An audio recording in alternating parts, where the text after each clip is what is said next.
Alright, so just a brief intro before I start the video. This MLB deck list is pretty different from the other deck lists you've seen.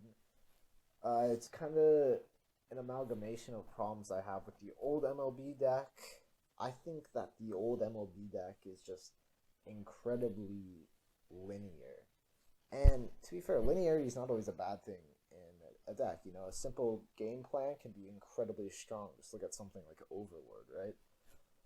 But the problem with MLBs is, you know, it came out a couple months ago. It was incredible when it first came out, don't get me wrong. But it's kind of started to slowly fall off. And I didn't really like to see that because it's probably my favorite deck, like ever. So I kind of looked at it, I reanalyzed it, and I think the two main problems I have is one, if you go second, right, and it's your grade 3 turn, and you write MLB, you're not really getting a whole lot. And I know that sounds weird because you're going to be getting 3 force markers and like triple drive, but in terms of hand size, think about it. You have to call 2 units to dump into a soul. And unless you're having Wingo Braves, not really searching or adding anything to your hand besides the triple drive. And the 5k defense is nice, but when you have decks like Luard that are swinging at you for like 50k columns, you kind of want to have more cards in your hand. And second is that it's just so hard to change most deck lists, right? Because sure, you can maybe switch out a couple grade 1s for like an Exculpate, or maybe, you know, switch between Marin or Allen, maybe throw in one of those weird grade 3s that's been printed earlier. But I think the core of the deck needed to be changed, so this is my attempt to do that. First up, our main unit, Majesty Lord Blaster. Majesty Lord Blaster is our boss grade 3 for the deck and comes with 2 really powerful skills. So first is 1, Continuous on Vanguard and Rear. If Blaster Blade and Blaster Dark are in your soul, this unit gets +1 critical, and if this unit is on Vanguard Circle, it gets +5,000 power and drive +1. And his second skill is when he attacks, put 2 rear guards into your soul and get 2 imaginary gift force. So it's great, he's a great finisher, and essentially by the end of the game, your board should look. Second, we have one of my favorite units from G, the Blue Sky Knight Altmile, and he's our main combo enabler in the deck.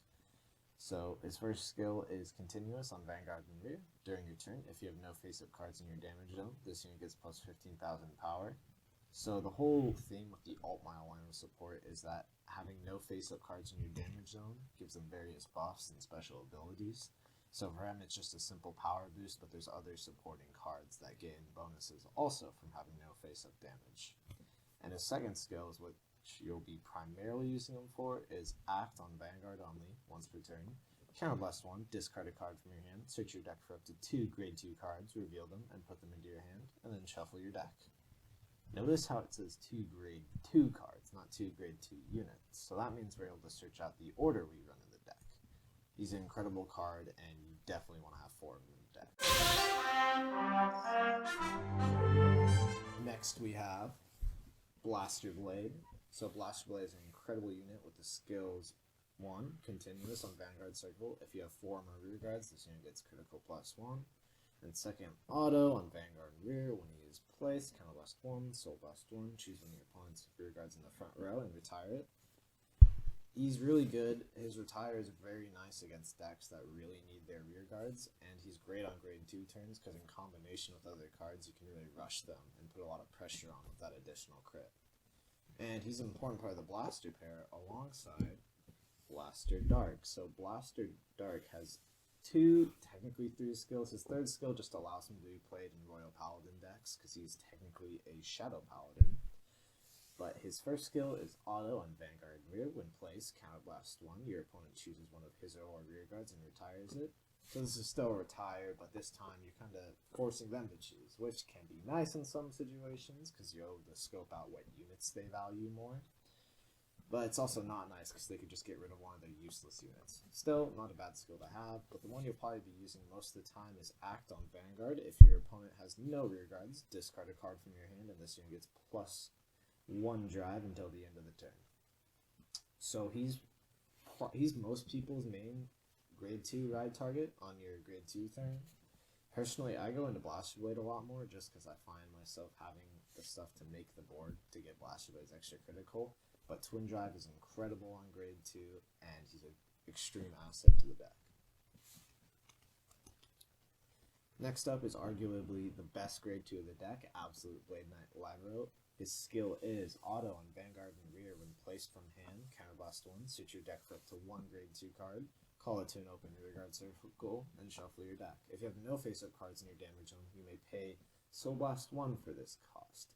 So he's one of the Altmile supporting cards. You can tell that because he has the no face-up damage zone thing. And most of the time when you're using him, you're not going to have face-up damage. And since we don't use a lot of soul in this deck, he's incredible. Basically, he's another body on board, and he lets you fetch any other grade 2 in the deck. You can treat him like you're playing, 6 copies of Blaster Dark or 7 copies of Blaster Blade. He's incredible, and you're definitely going to want to search him out with Altmile most of the time. Next up is a Blaster supporting unit, Starcall Trumpeter. She has the skills Auto, Vanguard, and Rear. When placed, Counterblast 1, Soul Blast 1, return a card with Blaster in its card name, and a When Light and Darkness Intersects order, each from your drop zone to your hand. So just some simple recursion from the drop zone. Nothing too big, but it's very helpful, especially if you want to build up your hand. And continuous, if you have a Vanguard with Blaster in its card name, this unit gets boost. So most of the time you'll have a Blaster Vanguard, except on your Altmile turn, so she's always going to be a 10k boost. You can call her to the back row and not have to worry about calling your grade 1s, because your grade 1s obviously have more shield. It's kind of up to you. And she also fetches cards from the drop zone, as said earlier, which can be good, especially if you need like a Blaster Blade or a Blaster Dark that got retired for your Majesty Lord Blaster turns. Next up, we have a card similar to Starcall Trumpeter from the Altmile line of units, and it is Starlight Violinist. Starlight Violinist skill is continuous on rearguard. If you have no face-up cards in your damage zone, all your grade 2 units on the rearguard circle get boost, and they can intercept from the back row. So slightly more defensive than Starcall because units from the back row are able to intercept, which is really useful. That 5k shield can come really in clutch, especially with the extra 5k that MLB gets from his skill. Not to mention, obviously, making sure every unit is able to boost is incredible. With Altmile turns, you're not going to be calling a lot of grade 1s, you're going to be calling a lot of grade 2s, so it's very important that all of them are able to boost. Finally, the last grade 2, it's an order card when Light and Darkness intersects. It's just a pretty simple search card. It has 3 skills, so if Blaster Blade is on your Vanguard Rear, search your deck for up to 1 Blaster Dark, reveal it, and put it into your hand. It's the same for the other unit in the Blaster pair, Blaster Dark. If there's Blaster Dark, you get to search Blaster Blade. And if you have Blaster Blade and Blaster Dark, you get to search Majesty Lord Blaster. So, on its own, its search skill is already incredible, and you're able to fetch this from the drop zone with Starcall Trumpeter. So you can use this, search, get your search, and then add it back so you get a search next turn, because all orders are inherent once per turns. But where I find using it most is actually discarding it for costs of other cards, like Altmile or for a Sentinel, because again, it's so easy to fetch back with Starcall. You're not really losing anything for discarding it, since you're going to be getting it back with Starcall. So it's great in conjunction with Altmile and other PGs. So on to the grade 1s. We're only playing 10 grade 1s in this deck because so many of the grade 2s in the deck are key pieces. We can't really afford to take them out. And all the grade 1s in the deck help us dig for those pieces. So first up is Laurel Knight, Sisyphus. He has 2 great skills. He's just the generic grade 3 searcher for Royal Paladins. So he gets his 5k boost if there's no face-up cards in the damage zone, and he has the generic grade 3 searcher skill, where if you're unaware, when placed from hand, look at 5 cards from the top of your deck, reveal up to 1 grade 3 card from among them, put into your hand, shuffle your deck, and if you put a card into your hand, discard a card from your hand. So great skill, lets you search for Altmile and Majesty Lord Blaster. 2 cards you really want to have in your hand. Next up is one of my personal favorite units, Ringo Brave. It's not, I would argue, it's not as good as its original grade 0 counterpart, but that's kind of a high standard.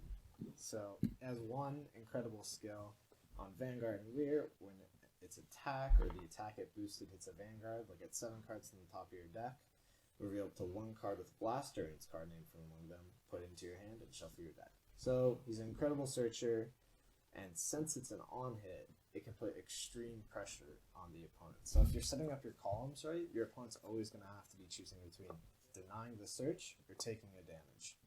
Great card. And second to finish off is Little Sage Marin. So Little Sage Marin has the skill on rearguard circle. When your other rearguard is placed in the same column as this unit, counterblast 1, draw a card, and this unit gets plus 3,000 power until the end of the turn.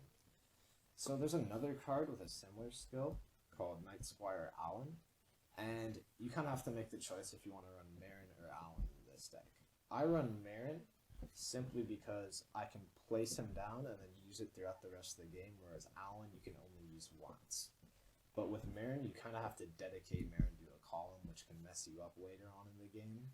So it's really being careful. It's whichever one suits you the best. And they both of them have nice skills because it's great for going through damage, because obviously you want them face down for Altmile, for not Starcall, for Starlight Violinist, for Libero, and extra power is always nice.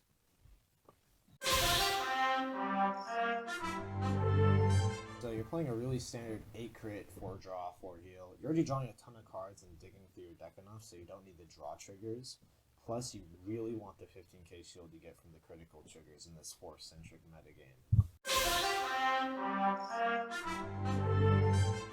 So for Force marker selection, you can choose to go either Force 1 or Force 2 in this deck. It really just depends on the situation. I'm going to say 70% of the time you're going Force 1, because just building up power columns is so powerful over the course of a longer game. But say you're playing a deck that, you can damage deny, or you kind of got screwed with your opening hand and you really need to rush them. So you can go Force 2 with MLB, since you're able to generate a whole front row with, MLB's going to have 3 crit, and then the rest of your front row is going to have 2 crit, which is usually lethal by the first grade 3 turn, I would say, especially with triple drive. So really, it's all up to you. Just depending on the situation, you can either go Force 1 or Force 2. Hey, you made it to the end of the video. Thanks for watching.